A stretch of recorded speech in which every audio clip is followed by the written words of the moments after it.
yang manggil di dalam gedung, yang manggil di dalam depan, yang manggil depan ya, dan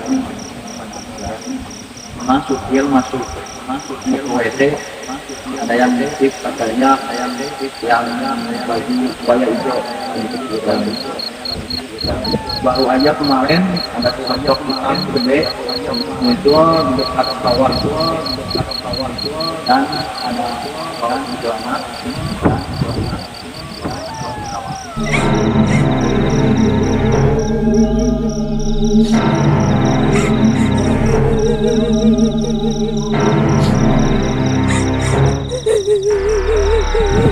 Assalamualaikum warahmatullahi wabarakatuh.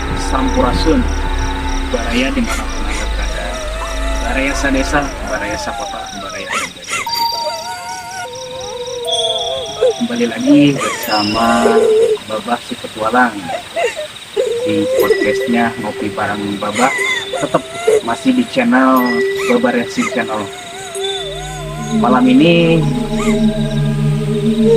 saya akan menceritakan sebuah kisah mistis atau kisah misteri di sebuah bekas pabrik beras atau di sebuah bekas pabrik penggilingan beras yang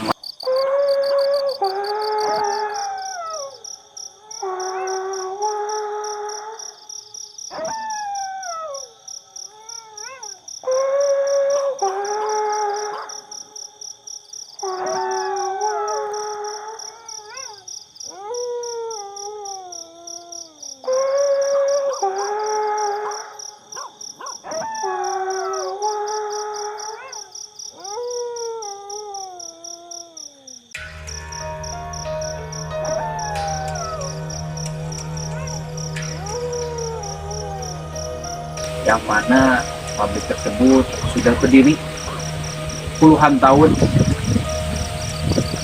dan banyak diceritakan atau banyak penampakan, terutama penghuni utama atau yang sering menampakkan diri adalah sosok ular besar.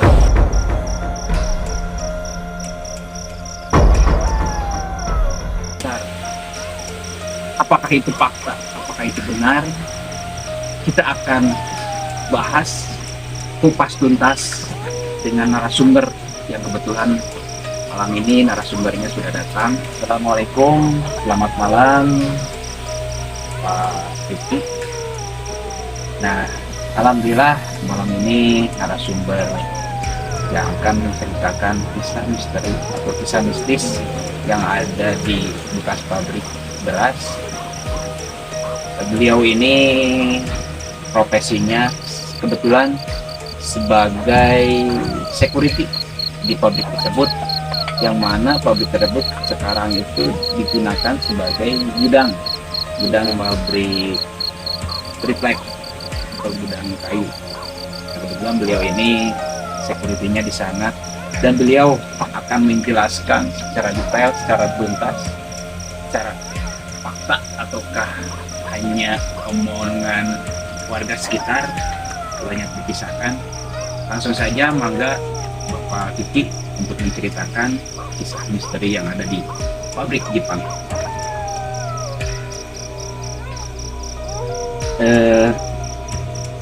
Yang gini, sering banyak atau pernah kejadian juga bahwa sebelum adanya ini pabrik triplek tersebut itu sebelumnya pabrik sepatu. Pernah kejadian di situ ada kerasukan massal ya, menyembeli ular. Itu awalnya terjadi kerasukan massal itu katanya gara-gara menyembelih ular. Terus kronologis cerita kerasukan massalnya itu secara detail bisa diceritakan awal asalnya sampai itu orang menyembelih ular tersebut awalnya seperti apa? nemu ular di depan gerbang warna hitam. Iya. Satpam itu menemukan ular di depan gerbang itu, dimasukin ke dalam kandang. Nggak lama menghilang dan datang lagi, nggak lama muncul lagi, langsung disembelih. Itu apakah cara cara hari itu juga terjadi Ya, kerusuhan massal? Nah, terus tadi bahwa berdasarkan keterangan banyak pihak bahwa di situ itu penunggu utamanya itu seekor ular. Iya, betul.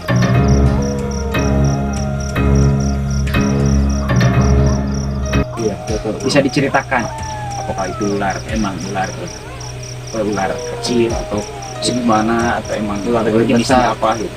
Ular besar, ular hitam. Ular hitam. Itu sering sekali menampakkan diri atau emang Jarang. hanya jarang. Jarang gitu. Ada waktu-waktu tertentu. Terus pengalaman pribadi Bapak ini setiap selama bertugas di pabrik tersebut itu apa saja yang pernah terjadi, apa saja yang pernah dialami di situ? Ada yang manggil di dalam gedung dekat gedung padi, ada yang manggil mau kemana ya, dan supir masuk mau ke WC, ada yang ngintip katanya yang baju kebaya hijau ngintip di dalam WC. Baru aja kemarin ada sesosok hitam gede muncul di dekat tower.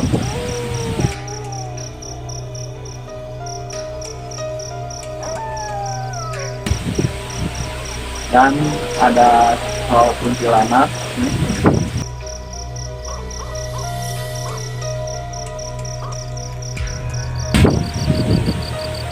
ketawa-ketawa kalau ada orang baru masuk ke dalam pabrik. Terus pernah nggak Bapak Kiki ini bertemu langsung dengan sosok gaib yang ada di Belum pernah. Itu pernah dijailin terus sama anak yang kecil, itu ada anak kecil, sosok anak kecil.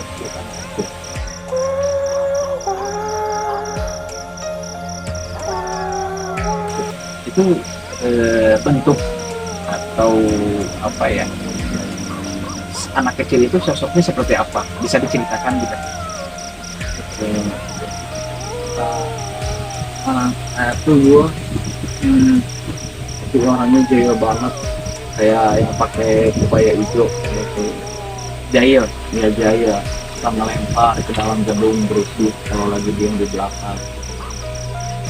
Itu apakah setiap bertugas pasti ada kejadian atau emang Setiap hari malam Selasa sama malam Sabtu suka ada. setiap malam Selasa dan malam Sabtu dulu sering terjadi gitu? Terus yang paling menyeramkan menurut Bapak Kiki, pengalaman mistis yang paling menyeramkan itu pernah terjadi apa itu selama bertugas di pabrik tersebut? Pernah sama temen nyoba videoin pas waktu jam 12 malam lewat lorong gitu, nggak bisa, ada ngeblur ya, ngeblur 2 kali. Pas udah beres dilihat langsung menghilang, nggak ada itu videonya. Si videonya langsung Ya menghilang sendiri. Ya menghilang sendiri.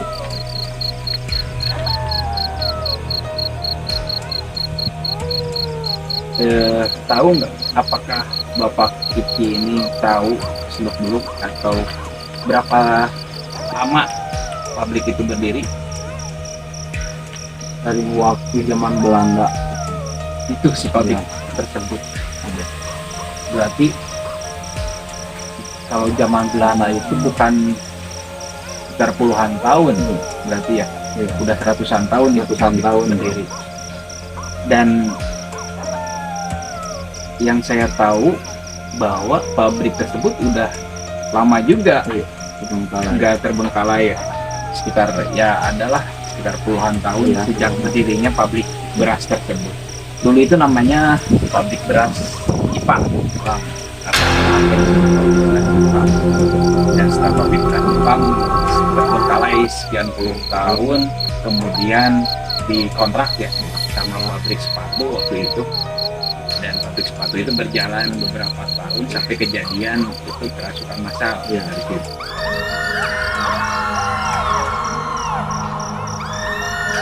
Dari situ kemudian tutup pabrik sepatu tersebut, kemudian diganti menjadi pabrik triplek ya. Iya. Dan sampai sekarang itu masih untuk produksi mungkin sudah tidak ada produksi di gudang, sudah mulai. Cuma dibuat gudang. Iya. Semua peralatan masih banyak itu. Masih banyak. Dan banyak sekali bisa cerita mistis di situ. Banyak banget di sini. Ada satu rumah itu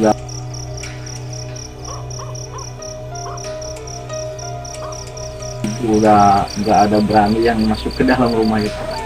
Letak rumah itu emang berada di Dalam pabrik di dalam pabrik, dan ada ruangan bawah tanah. ruangan bawah tanah. Ya, pas dekat gerbang. Rumah itu tahu nggak Bapak Kiki bahwa rumah itu bekas siapa? Apa ada sosok penghuni yang pernah menampakkan diri di situ? Pernah ada sosok wanita.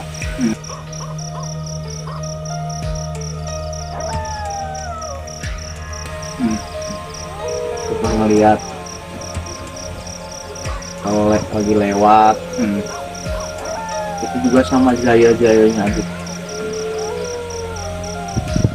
Terus pernah kejadian pernah menyumbangkan untuk membersihkan pabrik itu, menyumbangkan apa gitu. Belum pernah. Dan Bapak Kiki bertugas sudah berapa lama di situ? Belum mau hampir 2 tahun. 2 tahun gitu. Itu setiap bertugas pasti ada kejadian biasa. Ada. Ternyata beraya.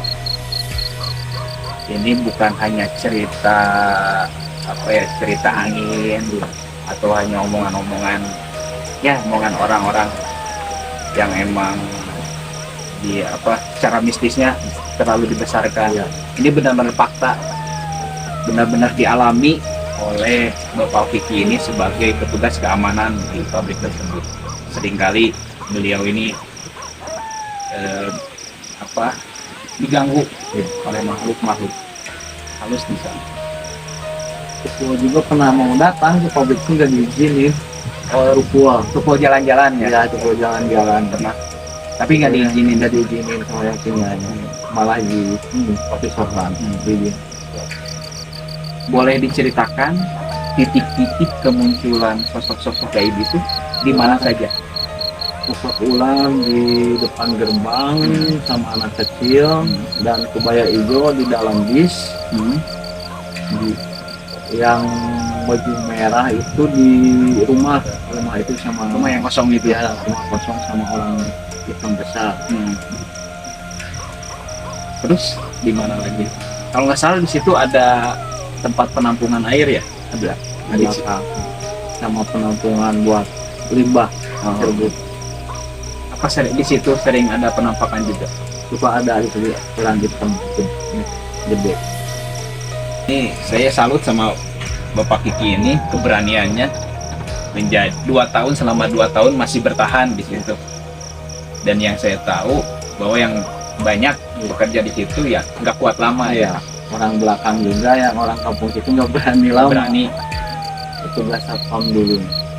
Disalut sama Bapak Kiki, mungkin dia udah kenalan, udah tahu. Sering pernah ini enggak Bapak Kiki pernah berkomunikasi atau misalkan ketika muncul ngobrol gini gitu, komunikasi dengan mereka? Belum pernah, tapi baru-baru aja pernah ada yang kesurupan masalah di pos baru pas musik sama yang lagi itu biasa joget. Jadi kesurupan massal itu kesurupan orang satu, orang Cianjur. Katanya nggak kuat pengen keluar, nggak keluar itu orang, nggak ada yang berani bawa keluar, malah kesurupan katanya. Banyak di sini nggak sedikit orang itu penting keluar. Ustad juga nggak pada berani Di situ ya, nggak berani. mungkin karena apa ya, sekian puluh tahun terbengkalai Iya. pabrik tersebut, ya otomatis namanya makhluk gaib atau jin ifrit lah. Jin ifrit itu kesenangannya di tempat-tempat yang lembab, di tempat-tempat yang emang Yang banyak besi-besi. besi, terus rumpun-rumpun, perumputannya itu tinggi-tinggi, dan bangunan-bangunan yang emang sudah lama tidak dihuni. Wajar di situ, mungkin mereka juga nyari tempat. Dan di situ cocok mungkin mereka berkumpul, tempat berkumpulnya makhluk-makhluk halus Pak Kiki ini ketika bertugas atau ngontrol keliling pabrik itu.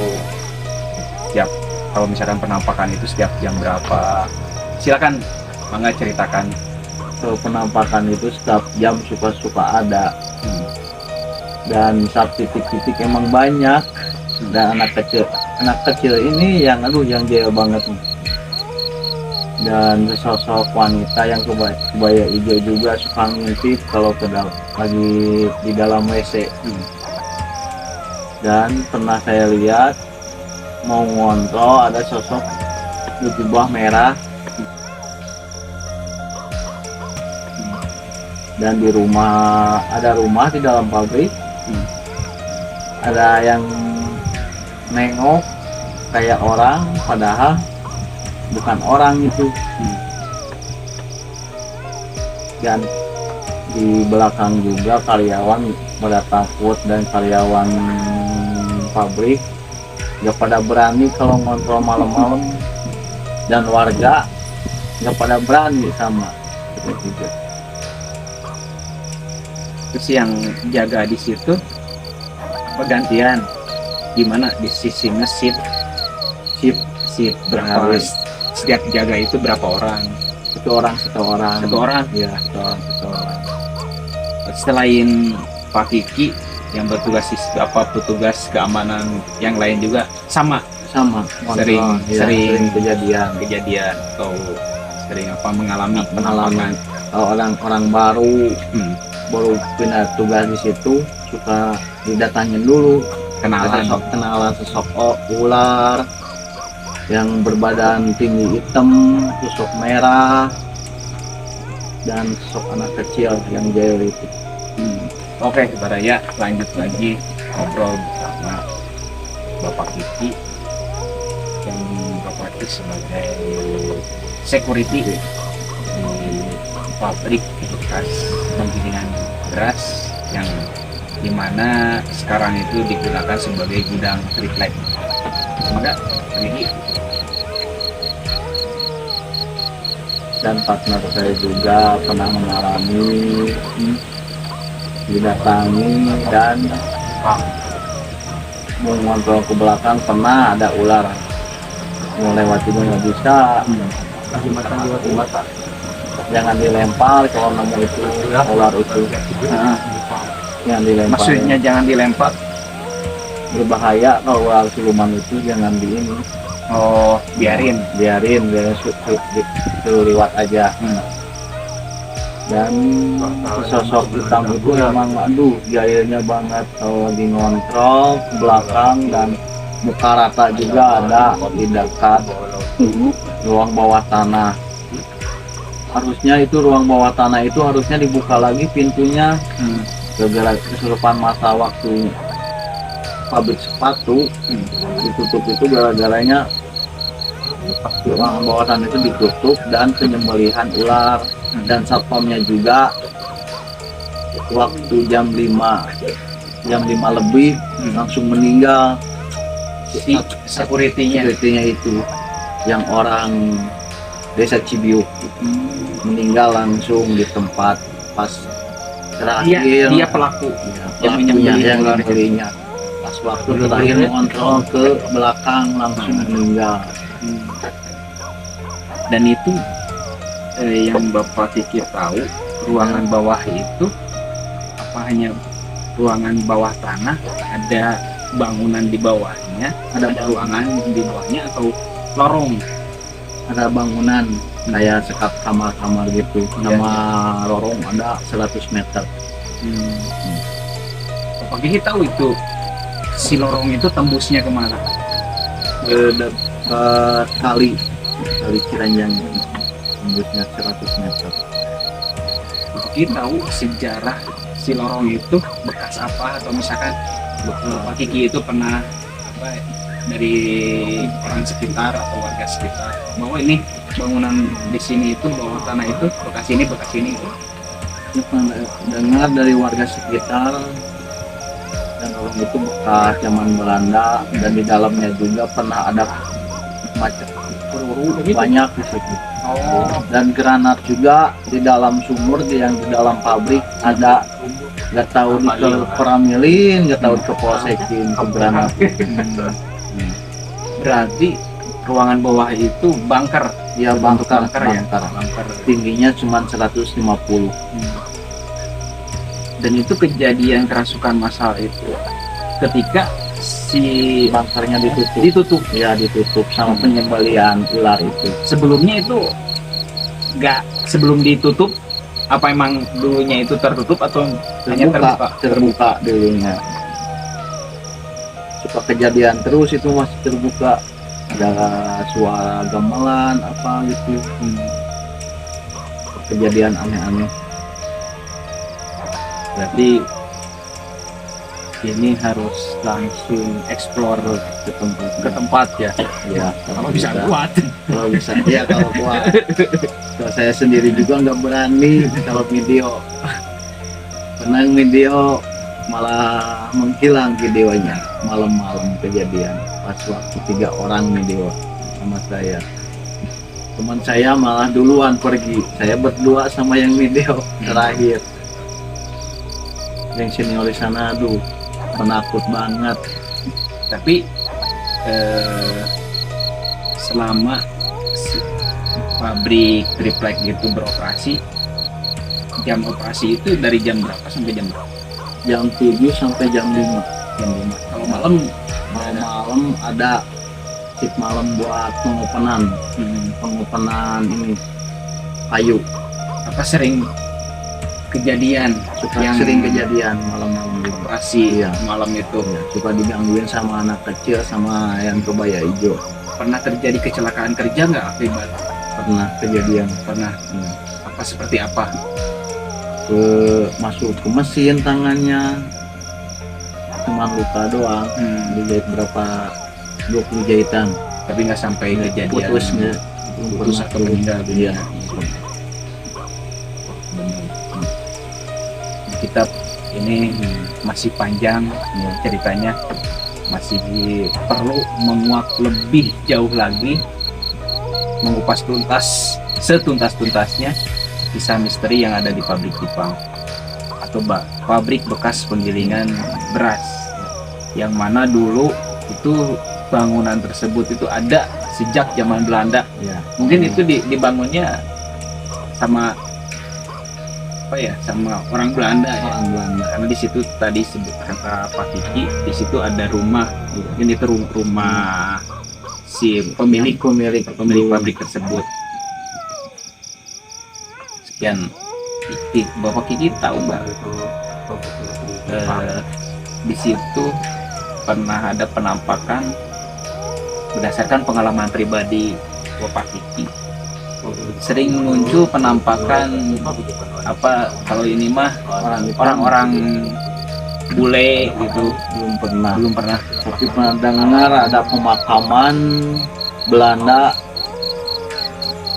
pernah dilihat sama saya, nggak ada makam, tapi yang kerja bangunan di situ pernah ngalamin ada pemakaman Belanda katanya, tapi nggak ada dilihat Di semua tempat. nggak ada tempat ada pemakaman. Tapi bisa jadi tertimbun berdasarkan ya warga sekitar yang bangunan itu ada makam di situ, tapi mungkin karena puluhan tahun Iya. itu ada bangunan baru di situ, mungkin ketimbun sama bangunan. Bisa jadi. Nah, karena udah terbengkalai sekian puluh tahun, ini tempat tersebut menjadi benar-benar angker. Karena keangkeran tersebut, nah, warga sekitar, pekerja-pekerja yang ada di situ sering diganggu oleh makhluk-makhluk halus. Dan para penghuni di situ itu memang jahil. Iya, pada jahil. Dan harus cuci terus kalau mau ke situ. Harus cuci. Harus wudhu dulu. Mau pulang ke rumah wudhu dulu. Pernah kejadian karyawan punya anak kecil nggak mau digendong kalau belum wudhu. Oh gitu? Ya, orang Cibogo. Anak kecil itu yang ganggu. Oh, tapi bagus juga. Badannya itu apa, ngasih tahu atau ngingetin para penghuni di situ kita harus dalam keadaan suci, keadaan berwudu. Nah, kita sebagai manusia datang ke tempat yang baru atau ke tempat yang dianggap angker gitu, dengan berwudu sebagai benteng diri. Sebenarnya bukan hanya wudu saja, mungkin dia mengingatkan kita untuk setelah wudu ya kita untuk melakukan sholat atau ngaji. Nah, mungkin di sini bentuk edukasinya barusan dijelaskan sama Pak Kiki bahwa harus setiap ke pabrik tersebut harus dalam keadaan wudu dan pulangnya juga harus dalam keadaan wudu. Di sini bentuk edukasinya yaitu bahwa benar ketika kita sebagai manusia yang sifatnya sempurna, ketika memasuki tempat yang baru atau tempat yang angker, kita harus dalam keadaan wudu. Itu sekalian mengingatkan bahwa dalam keadaan bersih, suci, ya sebagai benteng diri juga. Karena di Al-Quran juga kan udah dikatakan, dianjurkan bahwa sholat itu ya setelah wudu pasti bakal nyuruh sholat gitu ya. Sholat itu menjaga dari munkar dan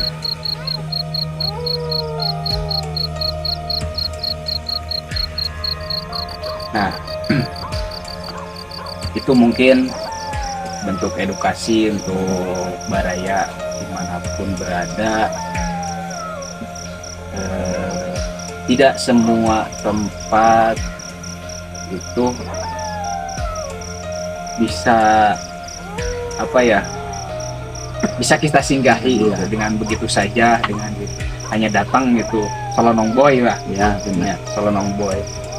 Intinya mungkin di sini kita ketika misalkan ke tempat baru permisi dulu, dalam bagus juga mengingatkan dalam keadaan wudu dulu, karena dia wajar, karena makhluk-makhluk apalagi jin iprit itu tempatnya emang di tempat-tempat lembab, apalagi di sana dekat pabrik itu ke belakangnya sungai ya. Terus di lingkungan pabrik itu di dalamnya bangunan-bangunan yang sudah terbengkalai tahun-tahun, dan berdirinya juga saya kira kalau misalkan zaman Belanda ini udah 100-an tahun. Ya wajar, makanya di situ betah jin-jin iprit itu, dan mengingatkan kita juga untuk berwudu selalu dalam keadaan suci. Permisi dulu, assalamualaikum, apalagi harus assalamualaikum dulu. Nah, karena kan sholat itu menjaga kita dari kemungkaran. Terima kasih Pak Kiki yang sudah bersedia untuk ngopi bareng Babah, ngobrol perkara misteri, ngobrol perkara mistis bersama Babah. Terima kasih sudah bersedia untuk datang dan menjelaskan pengalaman pribadi yang terjadi di tempat Bapak Kiki bekerja. Mudah-mudahan selama bekerja di situ Bapak Kiki selalu diberikan kesehatan, lingkungan diberi kesehatan terus dan bertahan di situ. Ada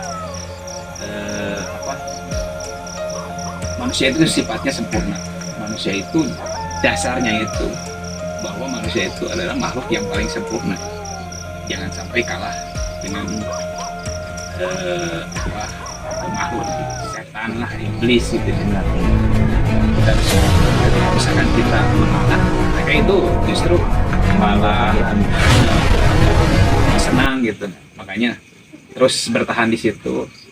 Insya Allah selama kita minta perlindungan kepada Allah Subhanahu Wa Taala, Allah selalu dijaga. Terima kasih. Kita lanjut lagi di Ngopi Bareng Babah di episode selanjutnya dengan kisah-kisah misteri di tempat-tempat lain. Terima kasih. Tetap tonton terus channelnya Babah Transi Channel di podcastnya Ngopi Bareng Babah.